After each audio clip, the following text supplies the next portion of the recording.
Hey, bonjour à tous, c'est Chiara en total impro. Non, ça va, j'ai une liste. Ah, ça va être le bordel. Première vidéo avec du coup moi qui parle.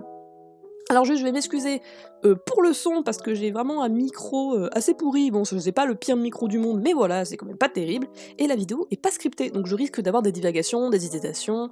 Je vais essayer de pas trop en avoir. Je vais essayer d'avoir l'air un peu naturel. En fait, je parle sans script. Enfin, si, j'ai quand même un plan qui est écrit. Mais je parle sans script parce que j'ai vraiment pas l'air naturel du tout, en fait, quand je lis. Et ça me frustre énormément et ça me fait cringer à la réécoute. Et j'imagine que c'est pas super agréable pour vous non plus, du coup je préfère y aller comme ça.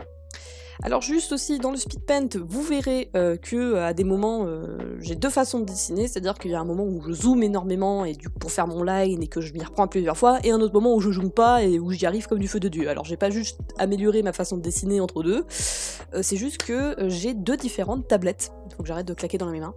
J'ai deux différentes tablettes, j'en ai une petite pour les voyages, et une grosse qui reste chez moi. Le problème du coup, c'est que le week-end, bref, je suis en université, je rentre chez moi, bref, et ainsi de suite, et donc du coup, je me retrouve souvent sur mon temps libre devoir travailler sur la petite tablette. Ce qui fait que voilà, on peut avoir ces différences-là. Vu qu'avec la petite tablette, je dois beaucoup zoomer pour avoir un trait net, vu que c'est vraiment tout petit et que ça glisse, et que c'est pas terrible, alors que la grosse tablette, c'est super performant, et du coup, ça se fait tout seul, quoi. Le dessin, je le fais en 2 heures et c'est fini. Donc normalement, ça devrait pas trop vous déranger, mais je préfère quand même le préciser, au cas où. Voilà, c'est pour ma conscience personnelle. Maintenant que tous les problèmes techniques ont été abordés, on va pouvoir parler de l'esthétique clanique, qui est du coup le sujet de cette vidéo. Alors qu'est-ce que l'esthétique clanique? C'est une idée que j'ai eue pour varier les différents designs de LMDE, parce que c'est probablement ça que je vais faire le plus, mais vous pouvez évidemment reprendre cette idée pour vos designs de vos OC ou LGDC. Cette idée découle du fait que, en fait, j'aime deux choses dans LGDC et LMDE, c'est du coup faire des caractères design, c'est une des grandes raisons pour lesquelles je suis une artiste, et les cultures claniques. Alors dans la guerre des clans, c'est pas vraiment beaucoup exprimé, mais on a quand même pas mal de headcanon à ce sujet-là, et on a quand même 2-3 éléments qui font que. Et surtout, qu'on a beaucoup développé, on a surtout beaucoup développé cette idée dans LMDE avec Opfiction du coup. Et je voulais du coup que ça retranscrire en fait ces cultures-là dans les designs des personnages, sans pour autant qu'on ait des trop gros écarts, même si ça aurait pu être intéressant, j'ai pas voulu partir là-dedans. L'esthétique des clans, l'esthétique clanique, en fait, ça pourra permettre du coup de voir un plus grand effet d'unité dans un clan. On voit vraiment que c'est une communauté qui vit ensemble et qu'ils ont les mêmes codes, tout comme je dirais, un Européen classique n'aurait pas les mêmes codes vestimentaires et esthétiques que une personne d'une tribu d'Afrique, par exemple.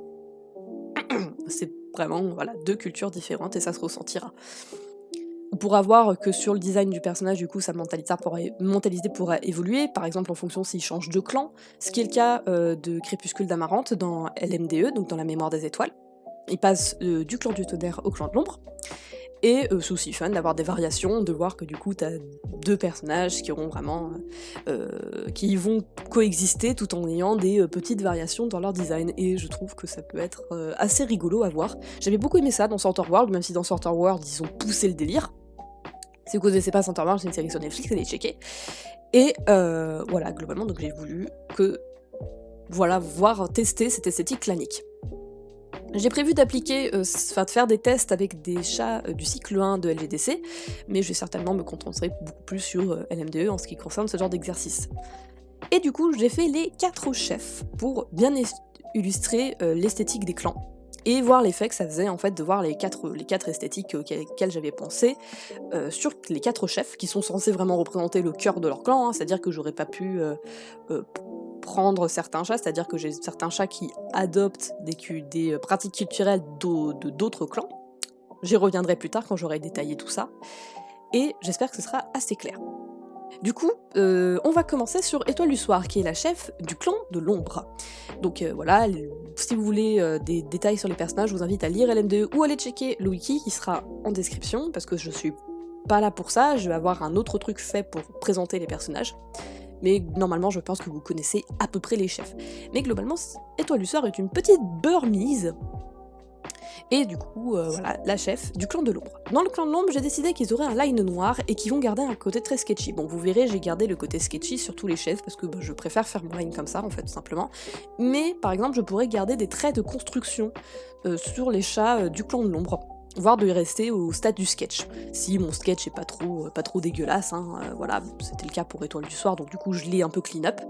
C'est pour garder en fait ce côté assez brut, mais vous allez voir, j'ai un peu insisté sur le côté brut. Ensuite, je sais pas si ça se voit maintenant, mais les couleurs sont coloriées à la main avec un pinceau, le même pinceau que j'utilise pour le line, donc qui est assez sale entre guillemets. Ça va continuer à contribuer à ce côté un peu pas dégueu, mais un peu bordélique, qui je trouve va bien en fait un peu primitif entre gros guillemets, qui je trouve va bien avec le clan de l'ombre, ce côté bon allez on n'a pas le temps, on colorie comme ça et puis voilà, et ça donne un petit effet sympa visuellement, je trouve qu'il y a clairement quelque chose. Ensuite, on passe au quelque chose qui est un peu plus, donc du coup, lié à leur culture de clan vraiment. Ils vont avoir les yeux beaucoup plus détaillés que les restes des designs, c'est-à-dire qu'ils vont avoir parfois des lignes à l'intérieur, où on va avoir une pupille en plus, ils vont avoir des brillances. J'ai rarement mis les brillances, hein, parce que j'aime pas trop les highlights dans les yeux, à vrai dire. J'aime pas quand on surdétaille les yeux, bah là ce sera fait exprès pour, on va surdétailler les yeux, et ils vont briller, c'est-à-dire que si on a un personnage, en fait tout simplement les yeux vont briller, je crois que ça se voit surtout sur Étoile du Soir, ça tombe bien, là le pelage plutôt sombre. Pourquoi ? Parce qu'ils ont une espèce... Ils n'ont pas vraiment une culture des yeux, mais ils ont une culture du mystère dans le clan de l'ombre, dans LMDE. Et qu'est-ce qu'il y a de plus mystérieux que des yeux de chat qui brillent dans le noir ? Donc voilà, donc c'était pour refléter ça. Et ensuite on a les cicatrices qui sont de la même couleur des yeux, donc toujours pour dire voilà que les yeux ça fait partie du mystère. Et ils vont avoir du coup pas les cicatrices de la couleur de leur peau, mais de la couleur de leurs yeux, ce qui fait que ça va vraiment trancher. Les autres chefs auront, les autres personnages pourront avoir des cicatrices, mais ce sera de la couleur de leur peau ou d'une couleur pas aussi tranchante que la couleur de leurs yeux.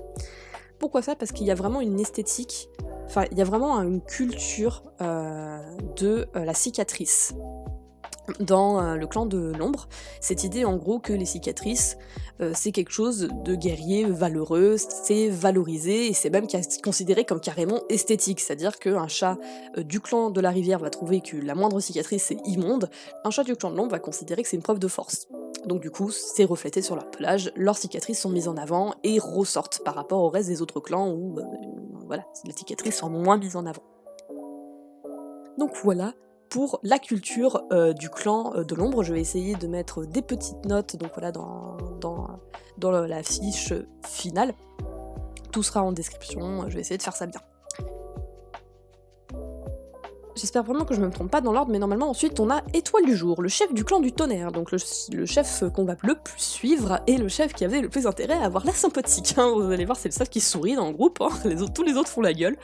Je trouve ça très marrant de voir comme ils ont tous des designs un peu sombres et que lui il explose de couleurs. On va aussi parler très vite fait du fait que j'ai eu des soucis de taille, parce que littéralement de taille, c'est-à-dire que en fait Étoile du Jour c'est un Maine Coon, donc il est gros. Le problème c'est que j'ai pas vraiment d'échelle, du coup j'ai dû vraiment y aller à l'œil, donc ce qui fait que t'as Étoile du Soir à côté, on dirait vraiment un bébé quoi, on dirait que c'est le bébé d'Étoile du Jour, c'est incroyable. Bon enfin bref. Pour les chats du clan du tonnerre, en ce qui concerne leur esthétique clanique, j'ai décidé que le line serait de la couleur la plus foncée du pelage, mais un peu plus foncé. C'est-à-dire que du coup que leur line sera cohérent avec leur fourrure. J'aimerais aussi que leur line soit beaucoup plus propre que ceux du clan de l'ombre, mais ça en général tous les clans auront un line plus propre que celui du clan de l'ombre. Mais j'aimerais bien que du coup que les chats du clan du tonnerre aient un line encore plus propre. Genre vraiment nickel. Bon là je l'ai pas fait parce que j'étais sur ma petite tablette et c'est galère d'avoir un line propre sur la petite tablette et j'avais un peu la flemme honnêtement. Je préférais finir la vidéo plutôt que de faire un beau dessin, sincèrement.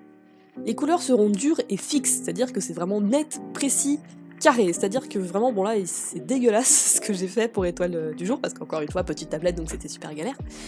Mais globalement en fait ça va correspondre à leur côté très militaire et organisé, qu'ils ont du coup dans la mémoire des étoiles. Ensuite ils auront des feuillages et des branches dans leur pelage, parce que ça, en fait j'aime bien, ça leur donne le côté un peu occupé, on dirait qu'ils sont tout le temps en train de fouiller partout, de chasser machin, et qu'ils ont pas le temps de s'enlever le gros du travail. Et du coup ils auront constamment des espèces de branches, tout ça. Les constructeurs en auront plus de branches, plus que de feuilles. Mais voilà. Et la présence des feuilles, ça va aussi permettre d'ajouter quelque chose. Genre ça va rajouter une dimension un peu symbolique au design, c'est-à-dire qu'on va pouvoir rajouter une couche de lecture. Par exemple, pour Étoile du Jour, je lui ai mis des feuilles de chêne. C'est la feuille assez basique du clan du tonnerre. Et ça va très bien pour le chef, voilà, c'est la feuille basique du clan du tonnerre, et il est censé représenter le clan du tonnerre à lui tout seul en termes de design, si on fonctionnait dans cette logique-là. Donc c'était plutôt logique de lui mettre ça. Bon, il y avait aussi, vous me voyez certainement dans le spin pet en train de loucher sur un truc de feuille que j'ai trouvé vite fait sur internet, mais je voyais vraiment aucune autre symbolique à lui raccrocher, à vrai dire. Il n'y avait pas vraiment d'arbre qui lui correspondait. Mis à part le palmier, mais je pouvais pas vraiment mettre le palmier, donc voilà. J'ai décidé d'ailleurs que je serais moins rigoureuse sur la géolocalisation de tout ce qui est les feuilles et compagnie. Juste évitons les plantes tropicales, genre je vais pas pouvoir mettre de palmier par exemple, mais par exemple le cerisier japonais, même si bon, voilà, on pourrait dire qu'on peut en trouver en Grande-Bretagne, j'ai décidé bon allez, on en trouve et puis c'est tout. C'est de toute façon des conventions graphiques, on y reviendra à la fin. Et enfin, on aura les vibris qui seront présentes, contrairement aux autres clans, c'est-à-dire que du coup on verra les moustaches. Parce que c'est quelque chose de très important pour eux, ils ont vraiment ce délire du chasseur, et donc du coup bah voilà, ça va avec le délire du chasseur. D'ailleurs il me semble que le préfixe moustache est un peu spécifique à leur clan. C'est le cas par exemple pour Moustache Bringé, qui est un guerrier du clan du tonnerre. Et qui est d'ailleurs un grand chasseur, et c'est pour... Enfin un grand chasseur, non, c'est un chasseur. Et du coup, voilà, cette idée de moustache, à lui elle est bien. On continue sur Étoile Écarlate avec le clan du vent. Alors, le clan du vent, c'est là que j'ai commencé à avoir un peu d'idées, pas beaucoup d'idées, c'est-à-dire que vous allez voir que, genre pour le clan de l'ombre et le clan du tonnerre, ils ont deux caractéristiques qui découlent de leur culture. Le clan de la rivière et le clan du vent en ont pâti, donc en vrai, si vous avez des idées, proposez-les en commentaire, ça m'intéresse. Donc, le clan du vent auront un line de couleurs représentatives du personnage. Par exemple, Étoile Écarlate va avoir un line rouge. J'ai pas d'idée là tout de suite, mais globalement en fait je vais essayer de trouver des couleurs qui correspondent au personnage. Sans que ce soit dans son prénom, mais que c'est une couleur qui correspond à sa vibe. Pareil, elle de grêle, elle aura certainement un line bleu, parce que voilà, la grêle, tout ça, ça correspond au personnage. Vous voyez un peu le délire. Ensuite, les couleurs seront peintes. Alors je vais pas partir sur du gros painting sa mère, mais globalement, je vais utiliser que des brushes qui ont un effet un peu peinture. Donc vous voyez les rayures de Étoile Écarlate. J'espère que vous les voyez, parce que là j'ai pas le speed pen sous les yeux, parce que je suis obligée de caler le speed pen sur moi qui parle. Voilà, donc normalement vous pourrez le voir, que ces rayures sont un peu blurry, un peu flou. C'est normal, c'est l'effet peinture. Et j'aimerais garder cet effet peinture tout le temps, voilà, ça va bien avec le clan du vent. D'ailleurs, si je faisais ça en animation, ce que je ne ferais pas, bah j'aimerais bien que quand il court, bah, t'aies la couleur qui déborde un petit peu, genre avec la vitesse, et je trouverais ça super joli. Ensuite, ils ont des plumes dans le pelage. Donc voilà, ils aiment beaucoup les piaves, donc c'est logique, ils ont des plumes. Alors, concernant les plumes, j'ai décidé un truc donc, qui va plutôt bien au clan du vent. C'est-à-dire que dans le clan du vent, seuls les chefs ont des plumes au niveau de la tête, donc derrière les oreilles en général. C'est voilà, c'est parce que je suis pas une grande experte, hein, mais dans les véritables cultures amérindiennes, natives américaines plutôt, natives américaines, voilà. Native américaine, donc je suis vraiment pas une experte sur le sujet, mais du peu que j'ai lu, c'est les chefs qui ont des plumes derrière la tête. Alors du coup, bah, logiquement, pareil, les plumes seront derrière la tête des chefs. Étoile Écarlate n'a pas ça parce qu'elles ne se sont pas légitimes dans son rôle de chef, donc elle les garde sur son épaule. Alors que Étoile de Pluie, le chef là précédent, les aura eues, bon elles sont tombées quand il est mort, mais globalement il les aura eues de son vivant. Et je pense que d'ailleurs il en a eu plus d'une, je pense, parce que le connaissant. Voilà. Et enfin, on a Étoile de Rock, du clan de la rivière, le Beloved, le fan favorite. Étoile Écarlate aussi est un peu une fan favorite, mais Étoile de Rock a conquis le cœur de beaucoup de gens. Et il faut savoir quelque chose, c'est que Étoile de Rock, je ne l'aime pas, non pas parce que j'aime pas le personnage, mais parce que je lui ai fait un design que je ne peux pas changer parce qu'il lui va super bien, mais que je déteste dessiner. C'est vraiment un design horrible à dessiner. Y a plein de trucs à la con qui font que je trouve que c'est vraiment un design qui est impossible à animer, qui est impossible à dessiner, c'est une vraie épine dans le cul, hein, vraiment je déteste dessiner Étoile de Rock et ça me fout un peu les ch'touilles parce que souvent quand je veux faire des trucs rigolos avec LMDE, je suis obligée de le dessiner parce que c'est un des personnages les plus drôles de LMDE pour l'instant, de la mémoire des étoiles. Et ça me fait un peu chier parce que j'aime pas le dessiner. Bon enfin. Donc pour le clan de la rivière, j'ai eu un souci avec le line, c'est-à-dire qu'à la base je voulais que le line s'accorde avec la couleur de la fourrure. Sauf que vous avez vu le monstre qui est étoile de rock, j'avais clairement la flemme de faire ça. Vous voyez normalement que je prends en modèle le dessin que j'avais fait de lui pour une illustration sur le prologue de La mémoire des étoiles. Vous voyez que j'ai fait ça pour son pelage. Et là, j'ai juste pas eu la foi, j'ai essayé de trouver une solution en utilisant les calques, les overlays, les trucs du genre. Ça ne marchait pas, donc du coup je me suis dit tant pis, ce sera la couleur la plus foncée de la fourrure qui l'emportera, et c'est tout. Alors peut-être que je changerai ça dans les prochains trucs, enfin dans les prochains designs, parce que j'aurai moins la flemme. Dites-moi ce que vous en pensez, et si vous avez d'autres idées concernant les lines du clan de la rivière. Ensuite, la couleur, donc du coup, sera un peu un mélange du clan du tonnerre et du clan de l'ombre. C'est-à-dire que du coup, on aura les contours qui seront du coup crayonnés, pour donner cet effet de transition, et l'intérieur, contrairement au clan de l'ombre, sera bien rempli. Ça donnera un côté un peu plus transition en fait à la fourrure, et ça permettra du coup de faire en sorte que ce soit plutôt joli, et ça va plutôt bien avec l'idée que le clan de la rivière met beaucoup l'accent sur la beauté. En continuant sur cet accent de beauté, ils adorent les fleurs, ils s'en mettent partout. C'est-à-dire que globalement, en fait, le clan de la rivière ont un peu cette culture du parfum.